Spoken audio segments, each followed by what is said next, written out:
Radio. Jumpa kembali di program Kajian Islam untuk edisi hari Kamis tertanggal 4 Maret 2021. Dan hari ini seperti biasa untuk hari Kamis bersama Ustadz Burhanuddin. Halo, selamat sore Ustadz Burhanuddin. Selamat sore. Gimana kabar hari ini? Alhamdulillah sehat-sehat. Dan beliau hari ini akan membahas soal tema puasa ya. Waktu dan tempat saya persilakan. Assalamualaikum warahmatullahi wabarakatuh. Bismillahirrahmanirrahim. Alhamdulillahirabbil alamin wa bihi nasta'inu ala umuri dunya waddin. Wa ala alihi wa sahbihi ajmain, amma ba'd. Sahabat Yes di mana saja berada yang berbahagia, pertama marilah kita bersyukur pada Allah Subhanahu wa taala. Alhamdulillah sore hari ini kita semua masih dalam keadaan sehat walafiat. Salawat dan salam semoga dilimpahkan pada junjungan kita Nabi Agung Muhammad Sallallahu Alaihi Wasallam, melimpah kepada keluarganya, sahabatnya, dan segenap pengikutnya. Baiklah, sore hari ini kita membahas masalah puasa. Kita bersiam, kita menerangkan tentang puasa. Puasa dalam bahasa yaitu al-imsaku anis syai'i, yaitu menahan sesuatu. Ini namanya puasa. Adapun puasa menurut syara yaitu imsakun mahsusun min syahsin mahsusin fi waktin mahsusin bi syara'id.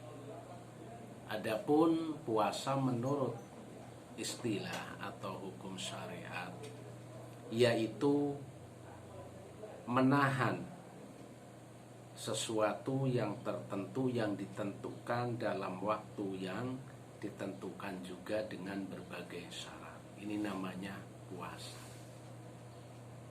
Jadi syarat apa? Puasa yaitu menahan dari sesuatu yang ditentukan dalam waktu yang ditentukan juga dengan berbagai syarat. Jadi tidak hanya sekedar menahan. Dan dia mengatakan lagi al-imsaku nganil akli wasyurbi wal muftirah. Jadi puasa itu menahan makan dan minum dan juga menahan dari sesuatu yang membatalkan puasa. Ini puasa tersebut sudah ada dari zaman dahulu. Tidak hanya bagi umat Nabi Muhammad SAW, tapi dari zaman terdahulu, dari nabi-nabi terdahulu itu sudah ada. Hanya saja prakteknya yang ada perbedaan dengan umat Nabi Muhammad SAW, karena setiap rasul itu mempunyai aturan, mempunyai di situ tata cara sendiri. Sholat dari dulu sudah ada, hanya saja praktek sholatnya yang tidak sama dengan umat Nabi Muhammad. Puasa zaman dulu juga sudah ada, dari mulai Nabi Adam. Namun caranya yang tidak sama dengan yang dikerjakan oleh umat Nabi Muhammad SAW. Bahkan di zaman Nabi pun, zaman ini zaman Nabi dengan sekarang itu ada perbedaan. Ini dalam sebuah ayat di situ surat Al-Baqarah yang berbunyi uhilla lakum lailatas siyamir rafasu ila nisaikum al-ayah dan seterusnya. Itu dalam kitab Tafsir Munir. Tafsir Munir itu kitab tafsir yang dikarang oleh Syekh Imam Nawawi Banten, yakni kakek buyutnya kakek-kakeknya wakil presiden sekarang, yakni Kiai Haji Profesor Dr. Ma'ruf Amin. Amin Ma'ruf ya, di situ disebutkan itu asbabun nuzul, sebab-sebab diturunkannya ayat yang berbunyi uhilla lakum lailatas siyamir rafasu ila nisaikum. Itu kan bunyi begini, uhilla dihalalkan lakum bagi kalian semua wahai umat Islam, lailatas siyami malamnya berpuasa. Apa yang dihalalkan ar-rafasu itu hubungan suami istri. Ila nisaikum terhadap istri-istri kalian semua. Uhilla lakum lailatas siyami rafasu ila nisaikum. Jadi kesimpulannya begini, di malam hari berpuasa, jadi di bulan Ramadan malam siangnya berpuasa, malamnya itu diperbolehkan hubungan suami istri. Lah ini ayat ini diturunkannya itu untuk memperbolehkan di malam hari itu hubungan sebagai asa suami istri, berarti kan malamnya tidak puasa. Lah sebelum turun ayat itu, itu tadinya itu puasa itu siang berpuasa sampai maghrib berbuka. Waktu berbuka itu hanya waktu maghrib sampai isya. Kalau habis isya itu sudah puasa lagi. Ini dulu sebelum turun ayat ini. Jadi siang berpuasa dari pagi mulai fajar sampai maghrib. Maghrib berbuka, makan. Boleh makan itu hanya waktu maghrib sampai sholat isya. Kalau sudah selesai sholat isya, ini supaya berpuasa lagi. Atau maghrib berbuka, habis berbuka karena capek, kelelahan, tidur. Nah tidur, isya kurang 10 menit bangun. Orang ini sudah tertidur, bangun tidur walaupun belum waktunya sholat isya. Ini sudah tidak boleh makan dan minum lagi, apalagi hubungan suami istri, sudah berpuasa lagi. Ini kan berat bagi kita. Ini dulu sebelum turunnya ayat wahilla lakum lailatas siyamir rafasu ila nisaikum, itu kayak gitu. Pokoknya kalau maghrib berbuka, makan sampai sholat isya. Kalau sudah sholat isya, pulang sholat isya, ini sudah berpuasa lagi. Ini dulu. Jadi setelah sholat isya makan tidak boleh, hubungan suami istri tidak boleh. Iya, kalau di situ sudah pengantin lawas, sudah usia 60 ke atas nggak masalah lah. Kalau bagi pasangan baru siang bulan puasa Ramadan, malamnya supaya puasa lagi, berat. Ini yang menganggap berat bukan orang-orang biasa, tapi sahabat Umar saja itu berat, itu nggak kuat. Itu asbabun nuzulnya, sebab turunnya di malam hari. Sahabat Umar itu hubungan suami istri dengan istrinya itu bersetubuh. Pagi harinya itu bangun tuh menangis. Karena apa? Melakukan sesuatu yang dilarang oleh syariat, oleh agama Islam. Itu menangis menyesal. Lalu paginya itu menuju rumahnya Rasul untuk menanyakan, untuk mengadukan perihal yang telah dilakukan oleh sahabat Umar. Namun di belakang sahabat Umar ternyata banyak laki-laki yang melakukan kayak gitu namun diem, nggak ngomong-ngomong. Kalau sahabat Umar kan begitu melakukan, menyesal, lalu mau melaporkan kepada Rasulullah. Tapi kalau orang-orang pada dia mungkin sudah berkali-kali. Lah setelah mengenai gini, di belakang sahabat Umar ternyata banyak laki-laki di bulan Ramadan di malam hari itu melakukan setubuh dengan istrinya. Datang kepada Rasul mengadukan perihal, aku tadi malam Rasul melakukan perbuatan kayak gini, aku merasa salah, berdosa karena ini dilarang oleh agama. Itu waktu dulu, maka turunlah ayat uhilla lakum lailatas siyamir rafasu ila nisaikum. Dihalalkan bagi kalian semua di malam bulan Ramadan hubungan suami istri. Maka saat itu juga, mulai itu sampai sekarang, di malam hari boleh makan, di malam hari boleh hubungan suami istri. Ini seandai kata saat itu sahabat Umar tidak melakukan sedemikian dan tidak lapor kepada Rasulullah, mestinya tidak akan turun ayat uhilla lakum lailatas syamir rafasu. Ini kalau melihat asbabun nuzulnya, sebab-sebab turunnya ayat tersebut. Lah kalau tidak diturunkan ayat tersebut berarti berlaku aturan puasa di malam hari setelah sholat isya. Ini akan berlaku sampai sekarang. Nah, kita bersyukur atas perjuangan sahabat Umar, maka turunlah ayat tersebut dan akhirnya peraturan puasa hanya di siang hari saja, malamnya tidak berpuasa. Ini sekarang. Ya, ini sama-sama di era atau di zaman Rasulullah Muhammad Sallallahu Alaihi Wasallam, itu saja sudah berbeda dulu dengan sekarang. Ini mengacu kepada ayat tersebut, itu dalam kitab Tafsir Munir karangan Imam Nawawi Al-Bantani. Itu demikian. Nah, ini dari dulu sudah ada puasa tersebut. Ini sudah ada. Setelah disyariatkan oleh Nabi Muhammad SAW dengan ketentuan-ketentuan sebagai berikut, disebutkan wasyara itu wujubi shaumi satu asya. Syarat wajibnya melakukan berpuasa itu ada 3 perkara. Pertama itu al-islamu, Islam, wal bulugu, yang kedua balik, yang ketiga yaitu wal aqlu, punya akal. Jadi syarat wajibnya wajib melaksanakan puasa itu 3. 1, syaratnya harus Islam. Yang kedua balik.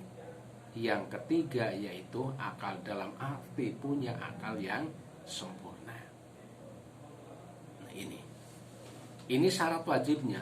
Berarti kalau 3 perkara ini tidak terpenuhi, itu tidak berkewajiban puasa. Ketetapan syarat-syarat ini sudah ditentukan. Tsumma wujudu shaumi tsabitun bil kitabi was sunnati wal ijma'il ummah. Jadi syarat-syarat ini sudah ditetapkan di dalam Al-Qur'an, sunnah dan ijma para ulama. Sepakat bahwa syarat wajib sahnya puasa itu ada 3. Lah kalau salah satu 3 tersebut tidak kalau ketiga selain orang ketiga tersebut tidak menetapi syarat ketiga tersebut, berarti puasanya itu tidak sah. Seperti di sini, faman syahida minkum syahra fal yasumhu. Wa fil hadis buniyal islamu ala khamsin. Firman Allah di dalam Al-Quran yang artinya, siapa yang menemukan bulan Ramadan di antara kalian itu berjumpa dengan bulan Ramadan, hendaklah berpuasa. Dalam hadis yang diriwayatkan oleh Imam Bukhari dan Imam Muslim, Nabi bersabda, buniyal islamu ala khamsin. Ditegakkannya atau dibangunnya Islam itu atas dasar 5. Di antaranya yaitu disebutkan di dalam dasar 5 tersebut, di antaranya yaitu puasa Ramadan. Dan di sini para ulama sepakat tentang kewajibannya melakukan puasa Ramadan itu digantungkan kepada orang muslim, balik, akil, yang mampu untuk melaksanakan puasa. Jadi balik, akil, muslim yang mampu balik, akil, muslim yang mampu melakukan puasa. Maka ketika sudah ditetapkan ketiga orang tersebut, fala yajibu 'alal kafiri asliyin li'annahu la yasihu minhu id laisa huwa min ahlil ibadah. Maka tidak wajib berpuasa Ramadan bagi orang kafir, karena orang kafir bukan termasuk orang yang harus atau ahli melakukan ibadah. Itu tidak wajib. Maka ketika kita sudah tahu puasa Ramadan itu wajibnya hanya bagi orang muslim. Lah non muslim di situ tidak wajib. Tidak wajibnya dikarenakan mereka bukan ahlinya. Mereka bukan orang yang punya hak untuk melakukan puasa. Sekalipun orang tersebut melakukan hal-hal yang dilakukan oleh orang muslim yang berpuasa. Sama di malam hari orang muslim sahur, siangnya berpuasa, menjaga sesuatu yang membatalkan puasa, maghribnya buka, malamnya lagi traweh. Ini sah bagi orang muslim. Lihat non muslim melakukan seperti itu, malamnya sahur juga niat untuk berpuasa, menjauhi larangan yang membatalkan puasa. Ketika maghrib dia juga ikut makan dan minum, malamnya sompanya ikut sholat tarawih. Bagi muslim sah, karena memang itu punya kewajiban untuk melakukan puasa. Lah yang non muslim walaupun melakukan sesuatu yang sama seperti yang dikerjakan oleh muslim, ia tidak sah. Karena apa? Itu bukan hak mereka. Walaupun melakukan tidak sah. Ini yang pertama, yaitu syarat, yaitu harus muslim. Mungkin itu dulu, saya kembalikan. Ya, terima kasih. Dan sahabat itu untuk sesi pertama kajian Islam pada sore hari ini. Dan untuk sahabat yang mau menanyakan perihal tema hari ini dapat melalui WhatsApp ataupun SMS di nomor 0812 2665 774. Jangan kemana-mana, kita akan lanjutkan setelah jeda iklan berikut ini.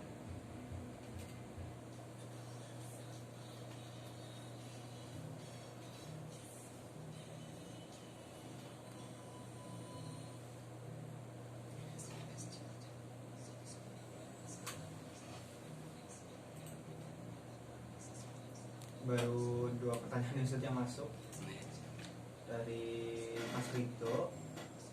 Ustadz, boleh nggak sih kita berpuasa atau sholat sehabis minum alkohol? Itu. Yang kedua dari Mas Adi, Ustadz, kalau saya sedang berpuasa namun berpacaran saat ngabuburit, hukumnya gimana Ustadz? Ya, anak muda yang tanya semuanya.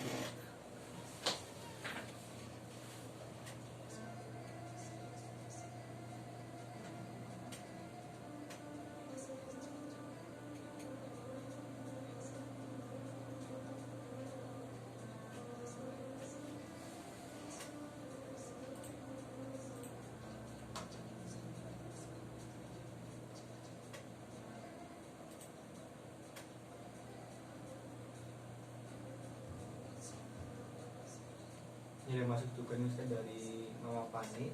Assalamualaikum Ustaz, aku mau tanya Pak Ustaz, kalau misal masih menyusui gimana, bisa berpuasa enggak?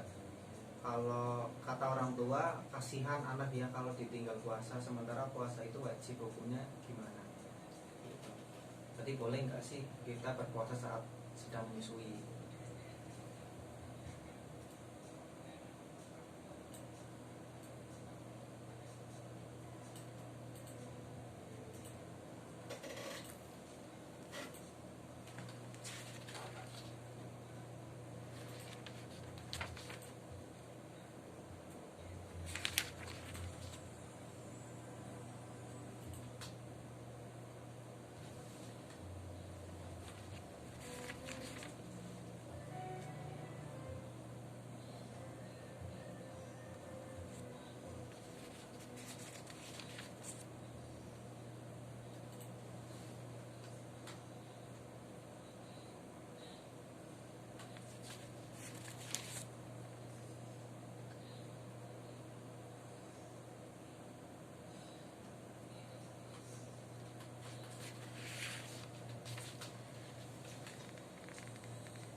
Ya sahabat, kembali lagi di program kajian Islam untuk sesi yang kedua.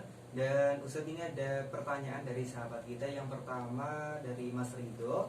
Assalamualaikum Ustadz. Waalaikumsalam warahmatullahi. Boleh nggak kita berpuasa atau sholat sehabis minum alkohol? Terima kasih. Bolehkah kita sholat atau berpuasa setelah minum alkohol? Pertama, sholat dengan puasa itu syarat rukunnya itu berbeda. Yang pertama, sholat dulu. Yang namanya alkohol, minuman keras, itu menurut hukum fikih itu hukumnya haram, hukum itu najis.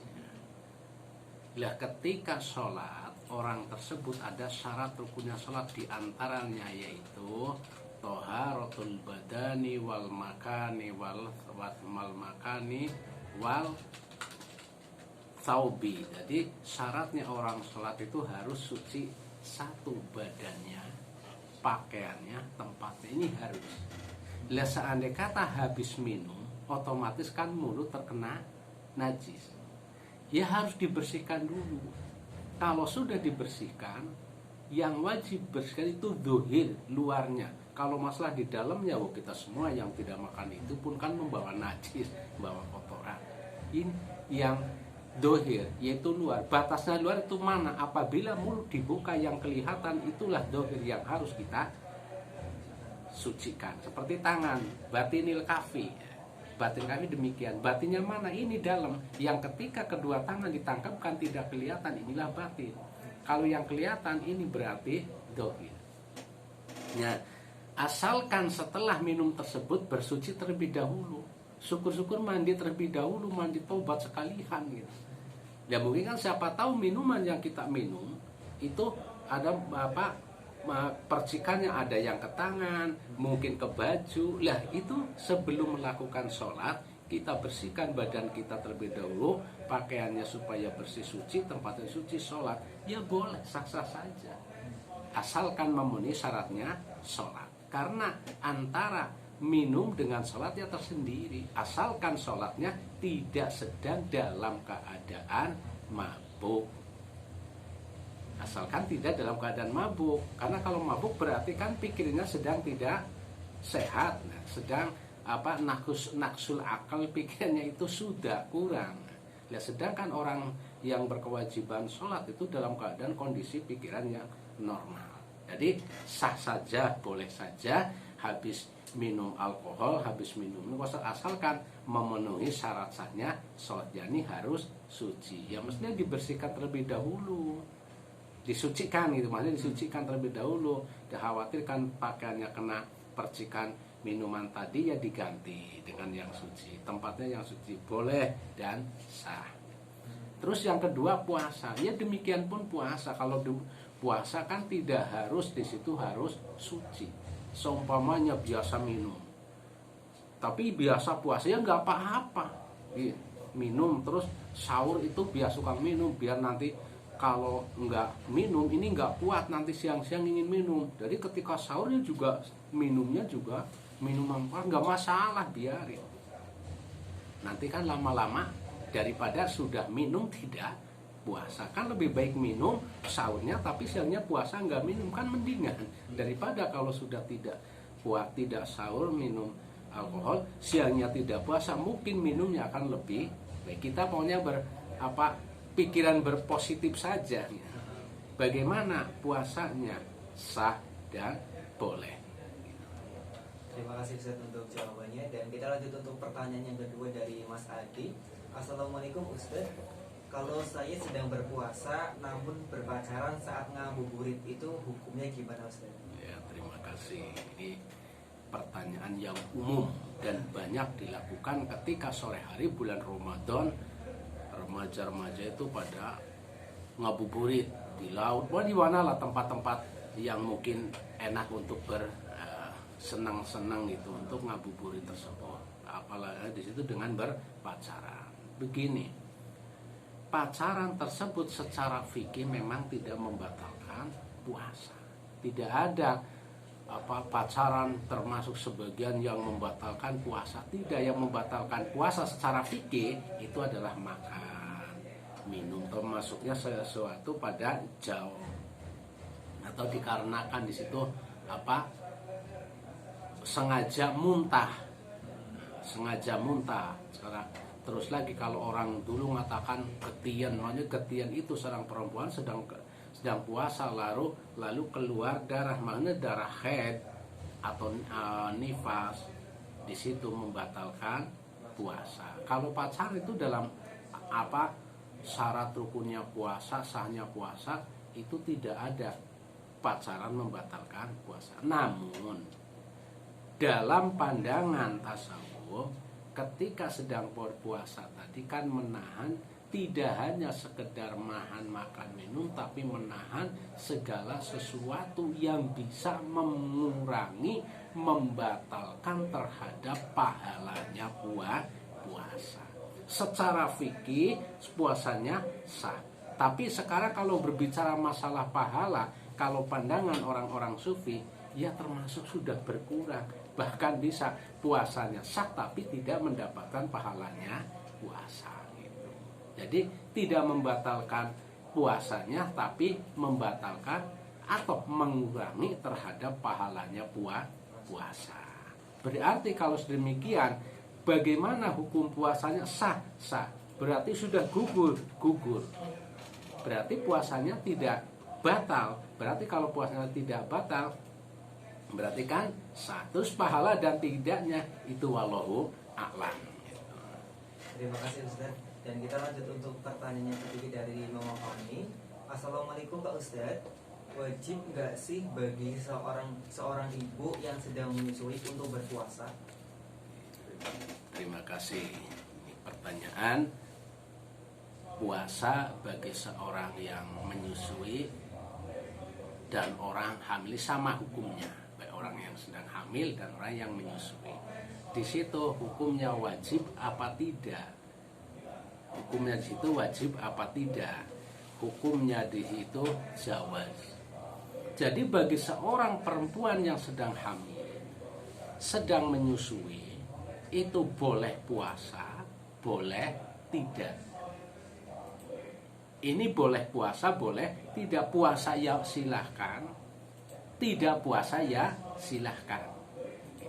Namun pertama di sini sebutkan ya, wal hamilu wal murdingu in khafata ala anfusihima aftarata wa alaihima al qada. Bagi orang yang hamil dan orang yang menyusui, apabila dirinya khawatir terhadap kedua dirinya itu, maka boleh orang yang hamil dan menyusui itu tidak berpuasa. Tapi wa alaihimal qada'u, keduanya itu wajib qada. Tapi wa in khafata ala waladaihima aftarata wa alaihima al qada'u wal kafartu an kulli yaumin muddun.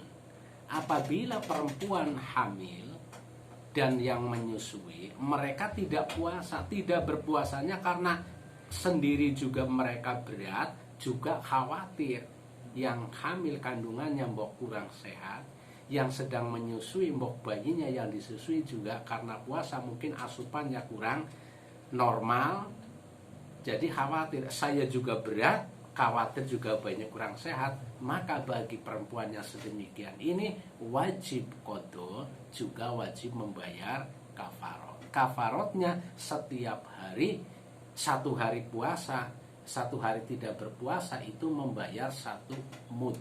Satu mud itu kurang lebih kalau dihitung dengan hitungan sini itu 6,7 on. Ya hampir 7 on lah, digunakan 7 on beras lah diberikan kepada fakir miskin. Ukurannya satu mud itu satu hari makan satu orang. Jadi ulangi sekali lagi biar tidak salah paham. Apabila orang sedang hamil, sedang menyusui, kok tidak berpuasa dikarenakan berat baginya, maka di situ cukup qada saja. Cukup qada saja. Tapi bagi orang yang hamil dan menyusui, apabila mereka itu juga untuk berpuasa juga berat, juga khawatir yang dikandung dan yang disusui, bayinya kurang sehat, maka wajib qadha dan wajib membayar kafarah atau fidyah. 1 hari itu 1 mud, ukuran 6,7 on, yakni ukuran 1 hari makan ya orang miskin. Jadi demikian. Jadi intinya boleh tidak berpuasa. Jadi tidak berpuasanya yang hamil dengan yang menyusui tidak berdosa, beda dengan orang yang sehat. Maka perempuan yang ingin di bulan Ramadan tidak berpuasa pada hamil, pada menyusui, nanti berpuasanya tidak meninggalkan puasa, tidak berdosa. Tapi tetap ingat wajib qadha di hari yang lain. Terima kasih Ustaz, mungkin bisa dicukupkan atau ada tambahan terakhir karena waktu sudah Ustaz. Ya mungkin karena waktu sudah habis, cukupan sekian, kurang lebihnya mohon maaf. Allahumma fiqhil aqwamit thoriq. Wassalamualaikum warahmatullahi wabarakatuh. Waalaikumsalam warahmatullahi wabarakatuh. Terima kasih kepada Ustadz Muraruddin yang telah menyampaikan program kajian